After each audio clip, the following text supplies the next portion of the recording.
A professional, how long do they get between rounds? They get 60 seconds. That's it? Yeah, that's it.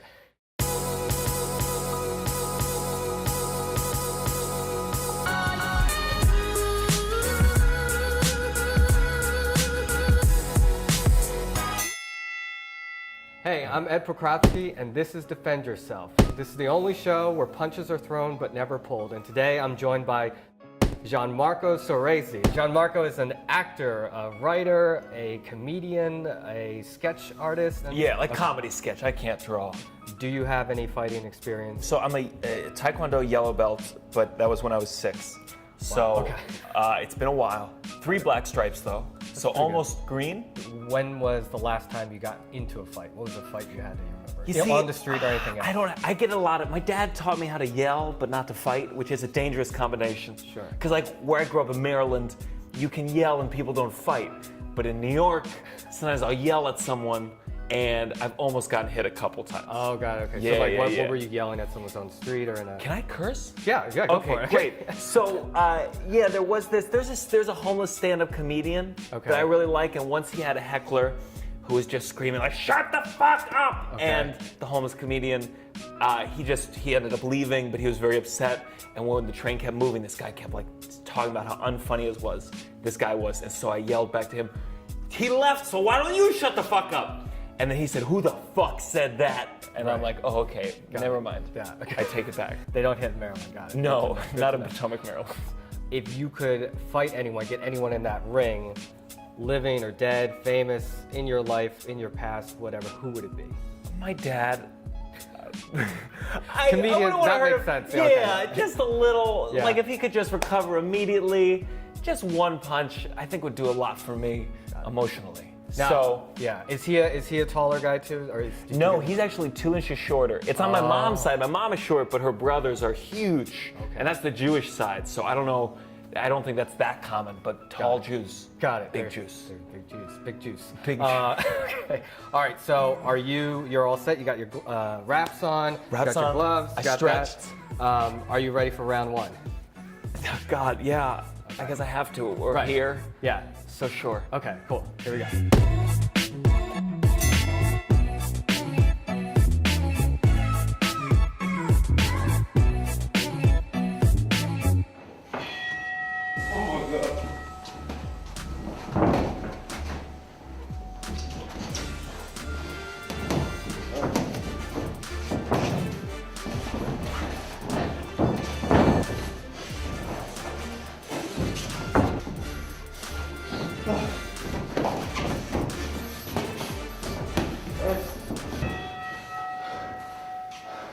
Oh my God. Okay, so round 1. First of all, great job. Oh, thank you. Just generally really athletic to begin with, like. But I never understood how boxers get exhausted. Right. Because I'm like, they're not doing it it's a little round. I was dying. Whew. And your body's tensing because you don't want to get hit. And that's half the energy you're expelling the whole time. So, what made you want to get into stand-up comedy? I think it started. I mean, I grew up with Seinfeld. Like my dad and I, we didn't watch football. We just watched Seinfeld every Thursday night. And then my mom got me George Carlin's Complaints and Grievances, which is like kind of what I do as a stand-up comedian. It's just complaints and grievances, and then crowd work. Oh my God. I got into stand-up because I was bad at socializing, and then you got to socialize with the audience. So that's been a good challenge. That's good. And is that something you've, that you feel like you've gotten better at, or are you trying to mix Definitely it in more? gotten better. I'm trying to mix it in more. But there's those shows where, like, looking back, you're like, there were 4 people there. No one was paying attention. Why was I doing material? No one wanted to hear this shit. So I'm just trying to be looser. That's good. You know. Now, I know I had seen you before, and you talked in your set about being Jewish, Italian American. Yeah. What's a unique experience growing up like that in your household that kind of like those two things came together? I'm neurotic, and I'm passionate about being neurotic. Like that's the two. How you feeling? Are you ready for round? You ready for round 2? Yeah. Some more crowd, well, not crowd work, but one-on-one work. Yeah. Let's do it. All right. Round 2.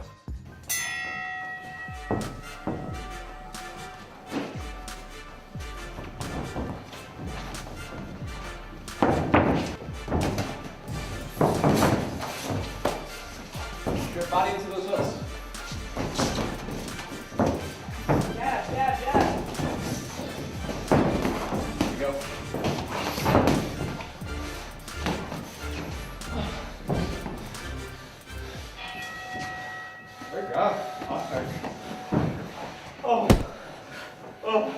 In professional, how long do they get between rounds? They get 60 seconds. That's it? Yeah, that's it. Do they get to sit? There's a stool, right? There's a stool, there's water, there's all that stuff. But That's insane. It's like a treadmill, but there's a wolf behind you. yeah, there's someone So you trying to can't punch slow you. down. Yeah. What's harder, being in front of the camera or being in front of a live crowd? Live crowd, no doubt. You know what it is, a live crowd is like, it's an animal overall. And like if you lose control of it, you don't quite know how to get it back. Right. And you're like, something for me, because I'm a loud person, like my bad habit is like it's going away. I'm like, all right, then we're gonna get louder. It's like yelling at a wild animal that doesn't necessarily work. Yeah. Sometimes it backfires, they eat you.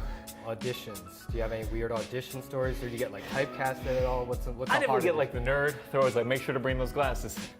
So I did this one when it was early on this show on Cinemax. This was before the Nick. It's called Skinemax. Oh, Skinemax, sure. Yeah, Okay. yeah. That's what I was thinking. That's what ran through my mind. So, Yeah, so it's called Girl's Guide to Depravity. And go in, there's no script. It's a casting director and then a bunch of producers, and they said, okay, just strip down your underwear, face the wall, and show us your ass until we tell you otherwise. And I was like, excuse me, which wall should I face? And I didn't get it. So it's just because of my ass. So when did you realize you wanted to be a performer overall? Like when you first got into like, you know, musical theater and stuff, what was the thing, the acting bug or whatever thing? You know, it was so early. I mean, I knew since kindergarten. And I think like the one I knew I liked it. And it was Seal the Deal. It was Princess and the Pea. This was first grade, I think. I was the prince. And at some point I had to say to the princess, we didn't kiss because it was first grade. Sure. We said like, I love you. And I turned to the audience and I went, and that was like really popular back then. It's very funny, subversive so that thing was to like do. that was you ad-libbed. You That was me ad-libbed, yes. Oh my God, totally it ad-libbed. killed, yeah. And it killed, it crushed. The teacher was not happy, but the crowd loved it. Right. And I think like, I was like, all right, that's it. All right, you ready for round 3? Man, sure. Okay.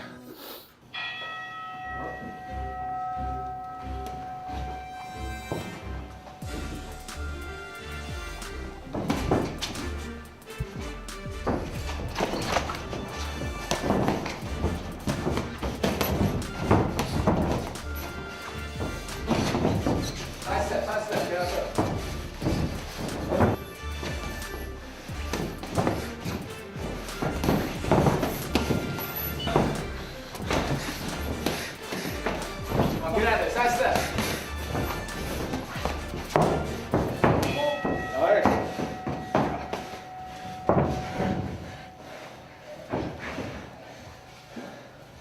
All right. Yeah. Holy shit. Favorite movie quote, favorite character? Natalie Portman in Black Swan saying, it's my turn now. Oh, And she kills herself. Spoiler alert, she killed Oh, him. yeah, No, my I'm just bad, joking. my bad. No. Oh, that's a good line. What's about that line you like? Oh, I just like, the idea of dying while after doing like a perfect performance sounds pretty good. That's pretty good. Is there a joke, a post you've made online, Oh, something God. that you did that just failed to connect, that just did not hit the mark that you were hoping it would? And why do you think it missed the mark, do you think? I'm trying to talk about middle school. I was like a chubby kid in middle school. I'm trying to talk about pool parties in middle school. Okay. And like, it's just like, sometimes I tell these childhood stories and they're just kind of sad. You know, you have a joke and it's a good joke, Yeah. but it elicits like an aw. It's like, motherfucker, if you felt bad, laugh. That's what I want right now. I don't need your awes. All right, so final round. Are you ready for the final round?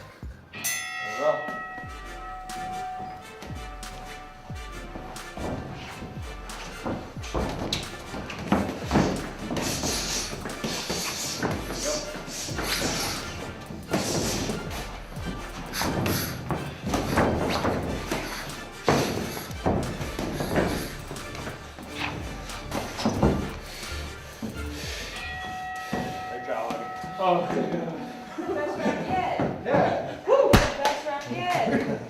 Gianmarco, you made it. Final round, you made it. What's your overall feeling, total experience?